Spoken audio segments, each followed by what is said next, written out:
오늘 살펴볼 시장은 폐지, 파지라고도 부르죠. 폐지 재활용 산업에 대해서 살짝 알아보도록 하겠습니다. 현재의 시장 구조와 문제점, 개선 방안에 대해서 약간씩만 다룰 건데요. 틀린 내용이나 더 궁금한 내용이 있으시다면 댓글로 알려주세요. 폐지의 재활용 과정은 고철이나 다른 종류들처럼 수거, 중간 유통, 최종 구매의 단계를 거칩니다. 가정이나 기업에서 배출된 폐지를 수거상이나 고물상이 모으고 이게 압축장으로 모여서 부피를 줄인 후 제지사로 운반되죠. 고철이랑 별 차이가 없죠? 다른 점은 가격입니다. 고철이나 비철은 기본적으로 단가가 좀 있는 편인데 종이는 종류에 따라 다르지만 킬로그램당 60에서 140원 정도로 대충 100원 내외로 보시면 되죠. 폐지는 아마 중국의 폐기물 수입 제한에 가장 큰 타격을 받은 분야일 겁니다. 중국이라는 최대 수요처가 사라지면서 대중국 폐지 수출량이 95% 이상 감소했고 국내에 폐지가 남아돌게 되면서 시세는 반토막이 났죠. 폐지가 적체되고 단가가 떨어지면서 수거업체들이 수거를 거부하려 한 사태까지 일어났습니다. 수거 운반비도 나오지 않았거든요. 이 사태를 막기 위해서 나라와 제지업계에서도 물량 긴급 매입 및 비축 같은 여러 가지 노력을 했고 아직 예전 같진 않지만 어느 정도 안정된 상황입니다. 우리나라는 세계 최고 수준의 종이 재활용률을 자랑합니다. 85% 이상이 회수되며 일본, 미국, 유럽보다 높은 수치로 세계 1위죠. 재활용을 할 때 박스는 테이프를 떼고 우유팩도 씻어서 배출하고 배달받은 음식 종이 용기도 씻어서 배출하라고 아주 귀찮게 구는데도 말이죠. 전 국민이 분리수거에 정말 잘 협조하고 있죠. 그런데 이런 노력을 하고 있지만 실제로 재활용되어 종이로 다시 태어나는 비율은 훨씬 낮다고 합니다. 예를 들어 종이팩의 경우는 13%만이 재활용 물량이죠. 열심히 분리수거해서 배출했는데 왜 이렇게 재활용률이 저조한 걸까요? 이유는 여러 가지가 있겠지만 품질이 낮아서로 설명할 수 있습니다. 일단 종이가 아닌 것들이 섞여 들어가는 경우가 많습니다. 귀찮아서 떼지 않은 스티커, 박스 테이프, 음식물이 들어있거나 묻은 종이, 플라스틱 코팅지 같은 것이 뒤섞여 들어오면 재활용 공정에서 걸러내기 어렵죠. 오염된 폐지는 사용되지 못하고 폐기되는 경우가 많습니다.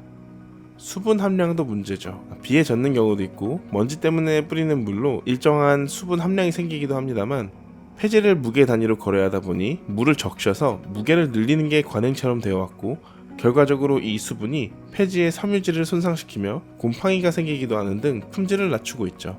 일반적으로 허용 수분 함량은 12% 이내이지만 현장에서는 훨씬 수분이 많은 폐지가 유통되고 있습니다.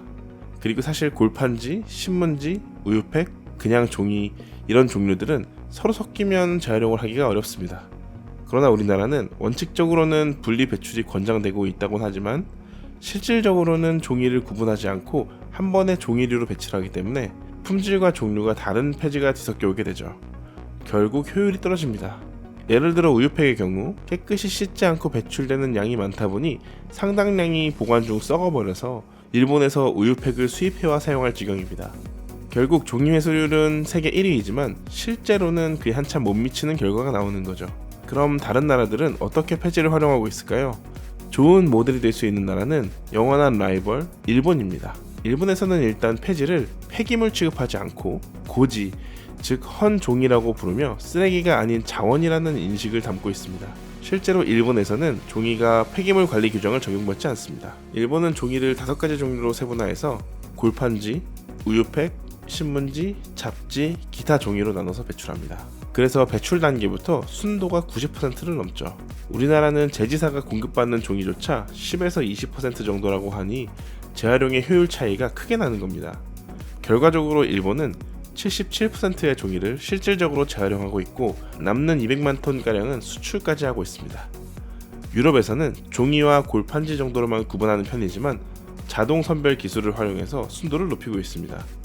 결국 우리나라의 실질 재활용률을 높이기 위해서 우리 국민들이 더 노력을 하거나 자동 선별 기술 등을 도입하는 방법이 현실적입니다. 지금도 복잡하고 귀찮은 분리수거를 더 힘들게 만든다고? 더 노력을 하라니 그게 무슨 말이냐 같은 생각이 드실 겁니다. 그런데 생각해보면 많은 국민들이 이미 귀찮고 번거로워도 열심히 분리수거에 동참하고 있는데 정작 이렇게 노력한 것이 제대로 활용되지 않고 허사로 돌아가면 너무 허무하지 않을까요? 차라리 분류를 조금 더 세분화해서라도 폐지의 품질을 높이는 방향으로 가는 게 더 보람찰 것 같다고 생각하는데 좀 무리인가요? 아무튼 이렇게 되면 폐지를 최종적으로 구매하는 제지사 입장에서는 더 높은 품질의 종이를 받을 수 있어서 자연히 폐지 매입 단가를 올릴 수 있을 겁니다. 그리고 단가가 올라가면 중간상이나 압축장 입장에서도 안정적인 가격 보장이 되니 선별 작업에 더욱 신경을 쓸 수 있는 선순환 구조가 만들어질 수 있지 않을까요?